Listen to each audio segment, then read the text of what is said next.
नमस्कार।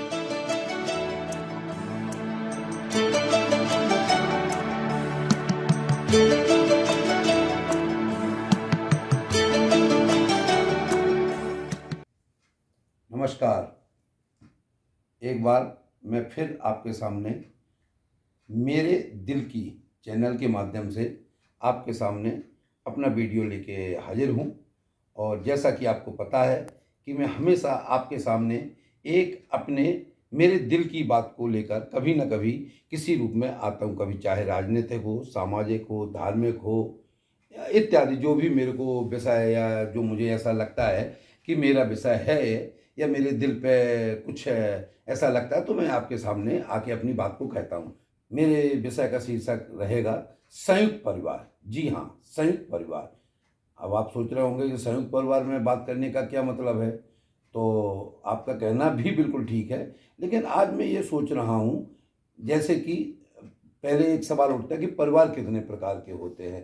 तो परिवार तो काफ़ी वो है, लेकिन मैं मुख्य रूप से बोलूँ कि आज के समय में संयुक्त परिवार, सीमांत परिवार और एकल परिवार, ये 3 प्रकार के मुख्य रूप से पाए जाते हैं, जिनमें बहुधा संयुक्त परिवार या एकल परिवार की हम लोग बात करते हैं। एक सीनियरिटी से लेके जूनियर तक हमारे परिवार में जो सबसे वृद्ध हैं, बुजुर्ग हैं, या मैं कहूँ कि सीनियर पर्सन से लेके सबसे एक नवजात बच्चे तक सब कुछ जिम्मेदारी को देखने वाले, सबके पास सबकी अपनी अपनी रिस्पॉन्सिबिलिटियाँ, ड्यूटी बनी हुई है जो मुखिया तय करता है।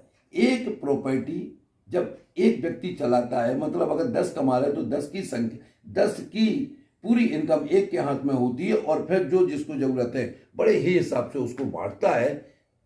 इससे बच्चों का एक जो शारीरिक विकास होता है, दिमागी विकास होता है, बौद्धिक विकास होता है, और उनके अंदर एक भय की भावना नहीं होती है या कोई सोच फिक्र नहीं होती है। मामा, फूफा, चाचा, आए दिन रिश्तेदारों का मेला लगा रहता है, तो उससे एक सामाजिक गतिविधि बढ़ती है। समाज में जब चुनाव होते हैं तो उस परिवार की एक अलग ही अहमियत होती है। और वैसे भी हम समाज में उनको साथ, और कम आर्थिक खर्चे, कम खर्चे में एक ज़रूरतें ज़्यादा पूरी हो जाती हैं। ये भी एक संयुक्त परिवार की एक बहुत बड़ी सुविधा है। किसी को किसी घर में अगर 2 आदमी जा रहे हैं तो उसको कोई चिंता नहीं कि घर में हमारे पीछे देखने वाला कोई है। चलिए ठीक है, ये बात तो हमारी संयुक्त परिवार की हो गई। अब मैं आता हूँ आप साहब एकल परिवार पर। एकल परिवार क्या होता है? जहाँ पे मैं, मेरी पत्नी और मेरे बच्चे जब इतने रहते हैं, तब जाके उसको हम एकल परिवार। अब एकल परिवार होने की एक सबसे बड़ी विडंबना कहूँ या आवश्यकता कहूँ, ये हमारे नौकरी ने जरूर इस बात को लिए कर दिया है कि नौकरी के कारण उसको जीविकोपार्जन करने के कारण बाहर निकलना पड़ता है। जब बाहर निकलता है तो कुछ मजबूरियां हो जाती हैं उसको अपनी, लेकिन उसको परिवार में कितनी दिक्कतें हो जाती हैं। आज वो ऑफिस जा रहा है, घर में बच्चे की तबीयत खराब है, कौन देखेगा? नौकरी जरूर कर रहा है, लेकिन टेंशन है उसका घर पे कि घर में कौन देखेगा। या बीवी नहीं है, या बीवी को कहीं जाना है, पत्नी को कहीं जाना है, तो उसको घर की व्यवस्था। संयुक्त परिवार देखिए कितना आराम होता था। एक महीने भी चला गया तो परिवार में सब खाते पीते थे, रहते थे। बच्चे को डांट पड़ती थी, पापा डांटते थे, दादाजी प्यार कर लेते थे, और वो जो है उसको मतलब व्यवस्था के अनुसार सब एक दूसरे को प्यार, किसको प्यार करना है, किसको डांटना है, किसको कहाँ सहेजना संभालना है, सब बिल्कुल विधिवत चलता रहता था। और बच्चे के अंदर एक बड़ी ही एक अच्छी फीलिंग, एक बड़ा जिसको परिवार बोलते हैं, उसको एक अपने ऊपर एक जो छत का साया 50 आदमियों का वो एक बना रहता था। एक परिवार में दिक्कत हो जाती है, उसको कहीं जाना है तो कौन लेके जाएगा, कौन क्या करेगा, देखने के लिए कोई नहीं है। उसको पूरी चिंता, घर में बच्चा बीमार है, ऑफिस में बैठ के वो परेशान है, बच्चे का क्या होगा, घर में कौन देख रहा होगा, ये सब बातें समस्या पैदा करती हैं। तो एक तो अच्छा, एक छोटे से उसमें मतलब वहाँ पे जो आर्थिक खर्चा था, जहाँ 50 लोगों के लिए किचन थी, यहाँ 2 या 4 लोगों के लिए किचन है। वहाँ पे एक 60, 70, 75 साल का व्यक्ति जो मुखिया बनता था, नेतृत्व करता था, यहाँ आज जो खुद बच्चा है, आज वो अपना खुद नेतृत्व कर रहा है, घर का मुखिया बन गया है। तो मुखिया बन गया, उससे तो अच्छा ही तो है, परिवार का विकास भी हो रहा है। लेकिन जो बच्चों के अंदर मतलब डेवलपमेंट की फीलिंग्स आती थी, बच्चे परिवार के साथ जो बढ़ते थे, दुख सुख और हर चीज़ को देखते थे, उनको ये पता होता था कि परिवार में अगर मैं हूँ, कहीं कोई कुछ हो गया, झगड़ा हो गया, कोई बात नहीं, ये होता रहता है। कोई चीज़ नुकसान हो गया, कोई बात नहीं। अगर नंबर कम आ गए, पापा ने डांटा, दादा ने, चल कोई बात नहीं होती, चल ऐसा कुछ होता है। मतलब एक परिवार में कोई मनाने वाला होता था, कोई प्यार करने वाला होता। आज वो चीज़ों की जो भी है, वो एक एक व्यक्ति जो अपने आप में परेशान हो, बच्चों को कैसे पालेगा, मुखियापन का काम कैसे करेगा, ये एक समस्याएं पैदा हो रही हैं। अब ठीक है, आप इससे कहीं कुछ छोटे मोटे फायदे भी होते हैं, उनकी स्वतंत्रता है, कहाँ जाना है, क्या खाना है, कितने बजे तक सोना है, हमें क्या करना है, क्या नहीं करना है, कोई देखने वाला नहीं, कोई अंकुश नहीं है। लेकिन ये अंकुश ना होना ही आदमी को निरंकुश बना रहा है। एक सबसे बड़ी समस्या ये पैदा हो रही है। और इसके अब मैं आपको, ये तो मेरा एक विचार हो गया कि संयुक्त परिवार ज़्यादा बेटर है बनस्पत एकल परिवार से, लेकिन उनकी मजबूरियां थी। ठीक है, वो भी एक व्यवस्था, ये उससे भी मुझे कहीं कोई नुकसान नहीं है, मुझे कहीं कोई। अब मेरा सवाल पैदा होता है, या मेरी अब यहाँ पर वीडियो बनाने का उद्देश्य आपके सामने आ रहा है कि आखिर एकल परिवार से बच्चों के अंदर हीन भावना बहुत ज़्यादा डेवलप हो रही है, उनके अंदर डर पैदा हो रहा है, उनके अंदर किसी भी प्रकार की कोई एक ताकत नहीं खड़ी हो रही है। आज मैं देख रहा हूँ 10-10, 12-12 साल के बच्चे आत्महत्या कर रहे हैं। ये चीज तो जब उसका जीवन शुरू नहीं हुआ है, तब वो जीवन को इतनी लीला खत्म करने, जीवन की मतलब जीवन से थक चुका है, हार चुका है। जिसने अभी कुछ देखा नहीं है और वो आज बोल रहा कि मेरी जीवन लीला खत्म हो जाए, और उसके बारे में सोचता हो, कर भी ले रहा है। इवन आप बिलीव नहीं करेंगे, मैंने एक बार एक पेपर में पढ़ा था कि एक बच्चा जो है जब आत्महत्या कर लेता है, फांसी लगाता है, और उसका जब जांच पड़ताल की जाती है तो मोबाइल में देखा जाता है कि उसने रात को देखा है कि फांसी कैसे लगाएं। बताइए साहब, कितने जिस बच्चे की खेलने खाने की कूदने की उम्र, जिसको इस चीज का पता नहीं होता, आज वो ये ऐसे कदम लेता है।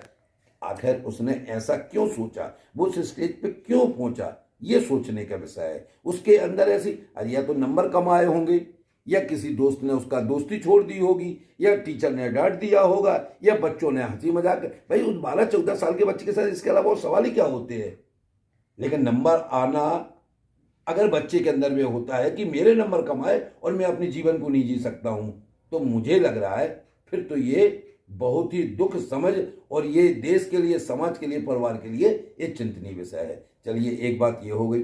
दूसरे विषय पर मैं आता हूं कि एक जहां पर उसको, बच्चे को ये एक अपने मन की ये अंदर जो डर की फीलिंग हो रही है, एक तो ये भयंकर व्याप्त हो रही है। और दूसरी बात मैं यहाँ ये कहूँगा कि एक तो उसके अंदर मन में डर पैदा हो रहा है, दूसरा बच्चे को हम छोड़ दें, जो मुखिया है, जो नायक है, जो उस घर का एक पालनहार है, उसके अंदर भी कहीं ना कहीं ये डर पैदा हो रहा है कि इस दुनिया को या इस परिवार को मेरे अंदर अब संभालने की ताकत कम है, तो वो एक या दो बच्चे पे सिमट के रहेगा। जी हाँ, देखिए, मैं इस बात का विरोधी, मैं इस बात का पक्षधर नहीं कि हमारे परिवार में 4 बच्चे 6 बच्चे हों। देश की भी एक आवाज़ है, समाज की आवाज़ है कि हम दो हमारे दो, बिल्कुल ठीक है। लेकिन आप इसके साथ साथ देखो, कहीं कहीं तो हम दो हमारा एक।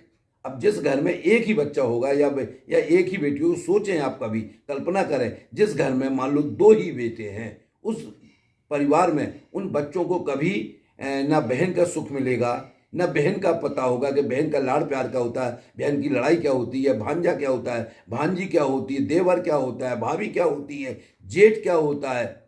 कितनी सारी चीज़ें जाने वाली हैं। अगर जिस घर में सिर्फ बेटी भर है, अब तो कल्पना भी नहीं कर सकते उसने क्या क्या खो दिया है। मामा, चाचा, फूआ, फूफा, और ये सब रिश्ते धीरे धीरे सब खत्म हो जाएंगे। और आज अगर हर परिवार में ये स्थिति पैदा होती जा रही है, तो फिर ये कहीं ना कहीं इस समाज के लिए एक चुनौती बनती जा रही है। पश्चिम में एक शब्द बनता है अंकल आंटी। मुझे ऐसा लग रहा है कि कहीं 10 या 15 साल में हमारे भारत में अभी जब फूआ, फूफा, मामा, नंद, नंदोई, जेठ, जेठानी, आज भी मुझे लग रहा है कि अगर मैं किसी बच्चों को बोलूं नंदोई क्या होता है, उसको नहीं पता है, जेठानी क्या होता है। मतलब कहीं ना कहीं हम देवर के रिश्ते को भूल जाएंगे, हम भांजे के रिश्ते को भूल जाएंगे, हम बहन के रिश्ते को। अरे जब भैया हम ये रिश्ते नहीं रहेंगे तो आखिर हम किसके साथ, यही तो हमारा परिवार होता है, यही तो समाज होता है, यही तो हम जब शादी ब्याह करते हैं इन्हीं लोगों को जोड़ते हैं। फिर तो हम होटल में जाएंगे जैसे रोज पार्टी करके आगे शादी ब्याह कर लेंगे। क्या यहीं तक हमारा समाज रह गया है? तो हम कहीं पश्चिम की उस कल्चर में तो नहीं उलझते जा रहे हैं कि आज हम वहाँ जाके अंकल आंटी जो वो शब्द बोलते थे वो अंकल आंटी हमारे इधर भी रह जाए और हमारा पूरे नाते रिश्ते ये खत्म होने की कगार पर है। इसको हमें सोचना होगा, समझना होगा। ये एक बार हम इस पर जरूर ध्यान दें कि आखिर हम क्यों इन चीज़ों से विरक्त, क्या हमें इन समाज में इन नाते रिश्तों की जरूरत नहीं है? इन बातों को जरा हम गौर करें तो हम देखें अगर संयुक्त परिवार होते हैं तो पूरे रिश्ते नाते बने रहते हैं, बच्चों के अंदर वो फीलिंग आती है, वो संस्कार आते हैं, भाई की पैदा, उनके अंदर प्यार भी होता है, ममत्व भी होता है, डर भी होता है तो साम भी होता है, और डर से लड़ने की ताकत भी होती है क्योंकि उन्होंने उस परिवार में सबको लड़ते भिड़ते और फिर उभरते देखा है। इसलिए मेरा आप सबसे फिर निवेदन है कि संयुक्त परिवारों को बढ़ावा दें, हमारे नाते रिश्ते बढ़ाएं और आगे की जनरेशन को हम ताकतवर, दमदार और एक ऐसा बनाए मनोबल के साथ कि उनको कभी, और इन सब का एक ही कारण है संयुक्त परिवार का छूटना और धर्म से दूर होना। मैं धर्म से मतलब मेरा यहाँ नहीं है, धर्म भी वही चीज बोलता है। धर्म से यहाँ पे तात्पर्य मेरा सिर्फ यही है, यदि हम रामायण पढ़ते हैं, हनुमान चालीसा पढ़ते हैं, इन सबको हम सुनते हैं तो हमें वो अपने पुरातन की इन सब बातों को पता लगता है कि इस समाज में क्या क्या घटित होता है, और घटित होने के बाद भी हम कितने ताकतवर होकर निकलते हैं। ये इस बात पे हमें सोचना होगा। देखिए, आपसे मेरा कहना है या जो मेरे मन में बात आई मैंने बोल दी, बाकी आप लोग सब ठीक है। मेरा आप सबसे फिर एक बार निवेदन है कि मेरे इस वीडियो को जरूर सब्सक्राइब करें, लाइक करें, शेयर करें, कमेंट्स करें, और कमेंट्स को बिल्कुल निश्चित रूप से मेरी जो भी बात आपको ऐसा लग रही हो कि ये सही नहीं है, उचित नहीं है, उसके बारे में जरूर मुझे बताएं ताकि मैं आपके साथ एक बार फिर एक अगले वीडियो में आऊं और उस बात को लेके आपसे बात करूं। तब तक के लिए धन्यवाद। जय हिंद, जय भारत, नमस्ते।